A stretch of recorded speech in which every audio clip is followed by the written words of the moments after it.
Why is it that despite our absolute best efforts, we just can't seem to break our bad habits? Well, today, in this explainer, we're taking a really fascinating deep dive into the philosophy of Fulton Sheen to uncover the actual root of our modern addictions.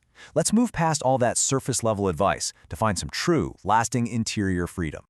Seriously, why can't we just put the phone down? Or, stop overeating, stop the mindless scrolling? When we're trapped in a bad habit, society's usual advice is almost always entirely external. People tell us, just have some willpower, put the screen away, control yourself.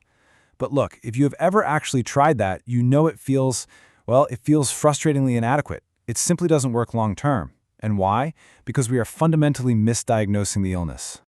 So here is the crucial pattern interrupt. The problem is not your body. This is what we call a bait and switch. The body is merely the place where the problem happens to appear. It is definitely not where the problem originates. When we only treat the body, we're really just putting a Band-Aid on a symptom.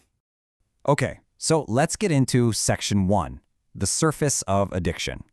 Think about the contrast between a superficial view and the deep reality of our actions. We look at something like overeating. The superficial view says, hey, just stop eating.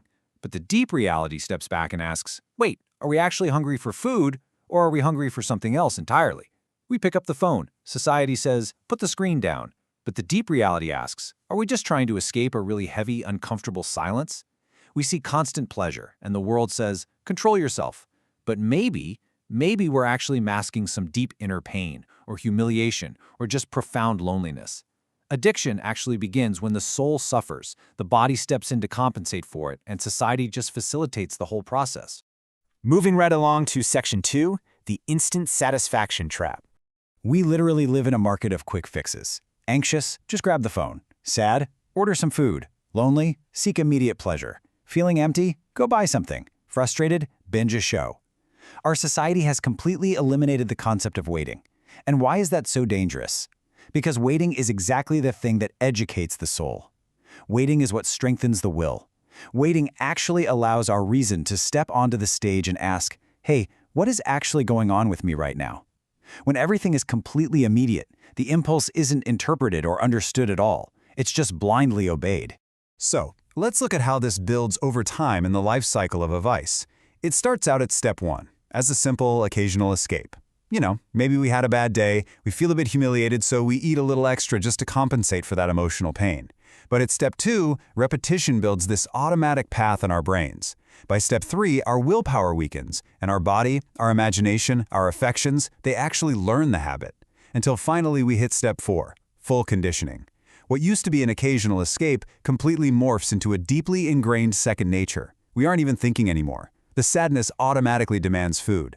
The anxiety automatically demands the screen. We've essentially created a vice without even realizing we were doing it. Which brings us to Section 3, asking the deeper questions. I really want to let this question sink in for a second. What soul hunger are you trying to silence with food? We absolutely have to stop asking, why do I eat so much? And start asking what deeper void we are desperately trying to fill up. And right on the heels of that, ask yourself this. What silence can you literally not endure? Why can't we put the phone down? What are we so terrified we're going to hear if the room just gets quiet? Asking these incredibly tough questions is the psychological breakthrough we need to finally stop that superficial, endless cycle of guilt. And that leads us to this vital concept, disordered affection. This happens when an inner force clings to an inferior good, like food or screens or shopping, as if it were absolute. Now, let's be clear, food is good. Technology can be incredibly useful. The problem is absolutely not the object itself. The problem is that we erroneously ask these inferior goods to provide deep consolations that they just fundamentally cannot give. We ask the screen to give us meaning. We ask food to cure our loneliness. And because they obviously can't do that, they never satisfy us. It promises relief, but honestly, it just delivers slavery. All right, Section 4, the 4 steps to freedom. So here is the actual cure for that disordered affection. Step 1 is consciousness. We have to stop identifying with the impulse and instead just observe it. Say to yourself, okay, I'm not actually hungry, I am anxious. Step 2 is reason. Let our intellect judge the situation. Ask, can scrolling on my phone right now actually give me the peace it promises? No, it can't. Step 3 is the will. And look, this is the hard part. Reason must actively command the will to endure the discomfort of losing our favorite anesthetic. Motivation and emotion are super fleeting. The will has to choose the good even when it hurts. And finally, step 4 is grace, allowing a higher power to elevate the soul beyond its natural limited strength. There is just this massive glaring contrast between the voice of society and the voice of consciousness. Society is basically screaming at us, satisfy it right now. You deserve this pleasure. Don't suffer for a second. But consciousness quietly steps in and whispers, wait, observe. Does this actually make me better? Let's try to understand this suffering before we just blindly run away from it. Consciousness powerfully interrupts that automatic circuit of vice. It is the absolute birthplace of true inner freedom. And that brings us to Section 5, Reordering the Soul. There's a totally fascinating distinction between dieting and fasting. A diet focuses solely on the body, right? And very often it's driven by ego or vanity or just a need for control. But fasting? Fasting focuses entirely on the soul. Fasting asks a much, much bigger question. Who governs my life? Is it the impulse or is it my reason? True philosophical and spiritual traditions, they don't hate the body, not at all. They simply put the body in its proper place so that it doesn't completely tyrannize the soul. We aren't saying food is evil, we're just saying food is not God.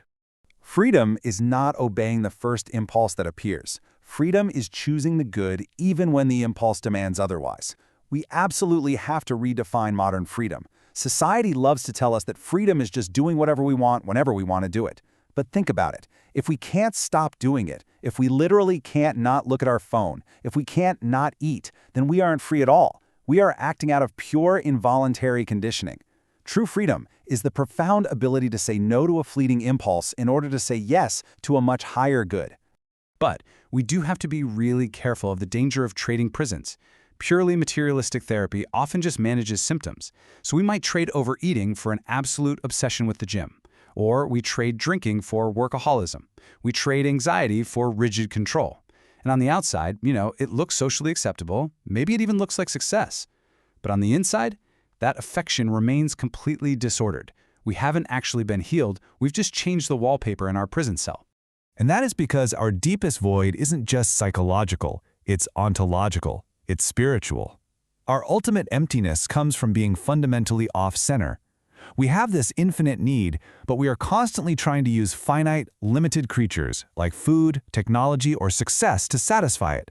And when we do that, we inevitably turn those finite creatures into idols. Idols that end up demanding massive sacrifices from us, our time, our peace, and our dignity. So I want to leave you with this final, somewhat provocative thought. What inferior idol are you asking to provide what only the ultimate good can actually give? What have you placed right at the center of your life? Because until we pause, endure the temporary discomfort of our impulses, and properly reorder our souls, the search for true freedom will always be just out of reach. Think about that the very next time you reflexively reach for your phone or your favorite quick fix.